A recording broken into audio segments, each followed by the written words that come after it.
Bonjour tout le monde, j'espère que vous allez bien. Aujourd'hui, on va commencer une nouvelle leçon sur la structure organisationnelle du restaurant.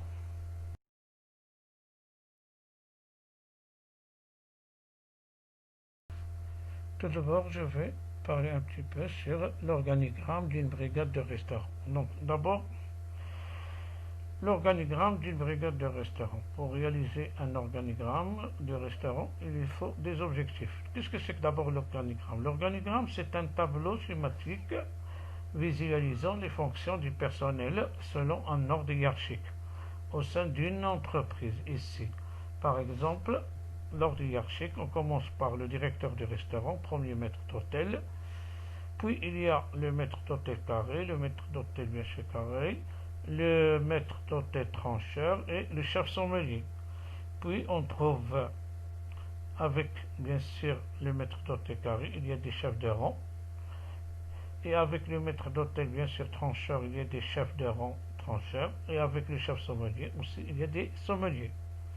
Puis, en troisième position, il y a, avec le maître d'hôtel, il y a les demi-chefs de rang.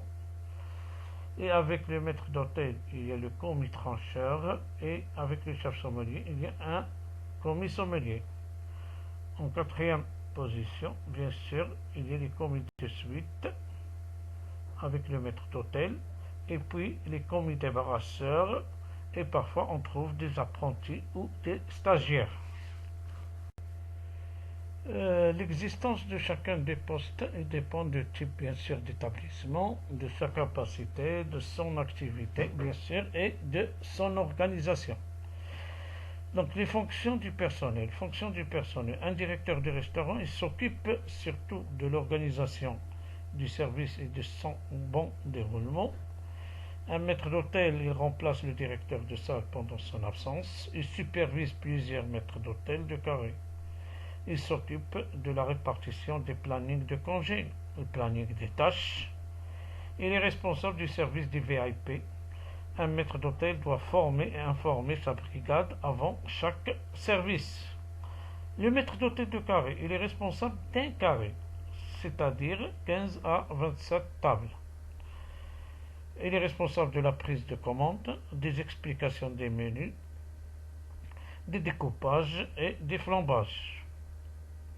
Un sommelier, selon l'organisation de l'établissement, il participe à l'élaboration du budget, bien sûr du poste de la cave.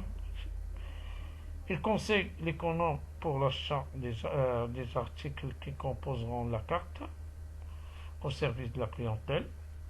Il prend les commandes et sert les boissons.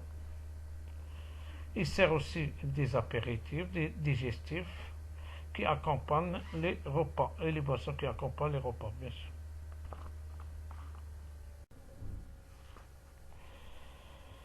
Le trancheur. Il est responsable des pièces qu'on découpe à un nombre de clients très important au restaurant, devant les clients. Un chef de rang, il est responsable du service d'un rang. Il dirige ses commis. Un demi-chef de rang, c'est un chef de rang avec beaucoup moins d'expérience. On lui attribue la responsabilité de 3 à 5 tables. Un commis de suite, il assure le port de plats. Un commis débarrasseur, responsable du débarrassage. Pour conclure, dans certains restaurants, nous travaillons des filles, nous trouvons des filles parfois qui s'occupent de l'accueil, qu'on appelle des hôtesses. La tenue du personnel. Donc, on distingue la tenue et le comportement du personnel d'un établissement à un autre. Pour la tenue du personnel, la tenue c'est une tenue vestimentaire et l'ensemble des vêtements que porte un restaurateur au moment du service. La plupart des entreprises, ils fournissent actuellement des uniformes adaptés au standing des différentes entreprises.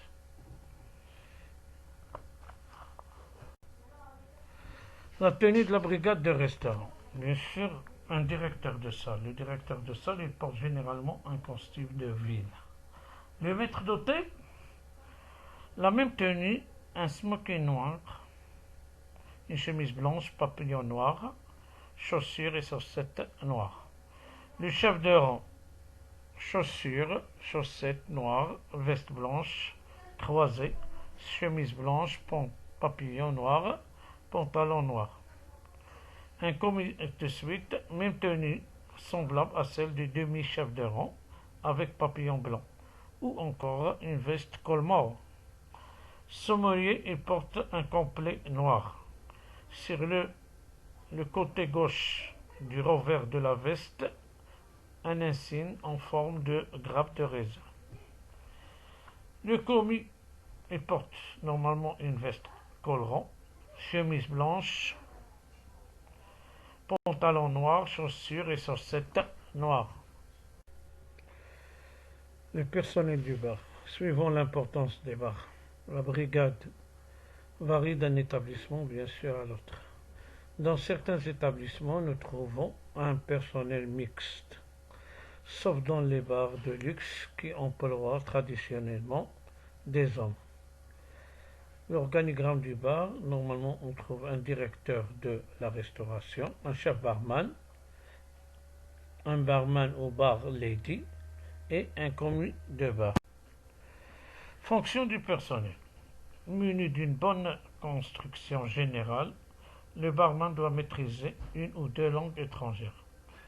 Il doit aussi faire preuve d'une grande facilité de contact, de dynamisme, de diplomatie, d'amabilité, de disponibilité, de sobriété, de sens commercial et d'une forte personnalité. Le chef barman est un agent de maîtrise ou un cadre recruté parmi les barman confirmés, soit par promotion, soit le plus souvent sur recommandation, après plusieurs années d'expérience professionnelle. Le chef barman il doit être doué d'un esprit de commandement et gestionnaire. Le chef barman a l'entière responsabilité d'un bar. Ses principales fonctions peuvent être les suivantes.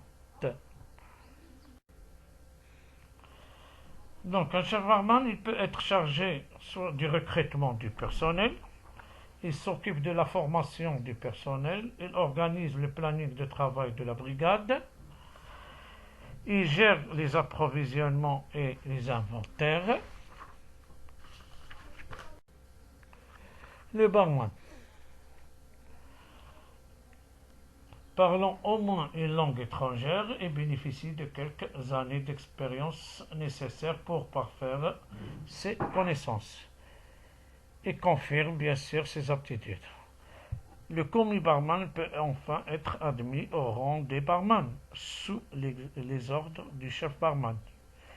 Il est au contact des clients et a les charges suivantes. Avec l'aide du commis, il s'occupe de l'entretien du bar, il effectue les inventaires et la mise en place du bar. Le plus souvent, il dirige le bar, il sert les boissons, réalise les cocktails. Avec le chef barman, il participe à l'animation du bar. Il est responsable des comptes sous la surveillance de son chef. À l'occasion, il peut remplacer le chef barman. Le commis barman. Après quelques études ou une expérience autant qu'apprenti, le candidat est placé sous les ordres du barman et sera chargé des tâches suivantes. L'entretien du bar et des locaux annexes, de la mise en place du bar avec le barman, du service des boissons dans la salle, des prises des commandes des clients. Durant ces moments libres, il peut se perfectionner sous la houlette de ses supérieurs. Selon ses capacités et sa volonté, le commis barman accélère plus ou moins rapidement au poste du barman. Personnel d'autres formes d'exploitation, exemple les fast-foods, les brasseries et les snacks. Les travaux de recherche à faire par le stagiaire, s'il vous plaît. Les qualités et aptitudes requises. Les qualités physiques. Bonne santé, taille normale, excellente présentation, cheveux courts, les ongles propres, bien rasés, vêtements propres, bien repassés, et sur mesure. La robustesse pour la résistance à la station de veau. Adresse gestuelle, élégance, la propreté corporelle et vestimentaire, aisance dans l'expression orale. Les qualités morales et intellectuelles. Donc, parmi les qualités morales et intellectuelles, c'est-à-dire avoir une bonne mémoire, retenir les noms, se souvenir des désirs des clients, être aimable, avoir honnêteté, la sobriété, éviter de trop boire et de fumer pendant les heures du travail, la politesse, le sens de la discipline et de l'ordre, le tact, l'esprit d'équipe, le sens de la vente, l'amour du travail et la volonté de se perfectionner, l'initiative, l'imagination, sincérité, maîtrise de soi, perspicacité, l'ambition et l'économie. Pour terminer, il faut c'est-à-dire un bon restaurateur, il faut avoir aussi une culture générale et des pratiques de langue étrangère dans le but de tenir une conversation avec les clients. Merci pour votre attention.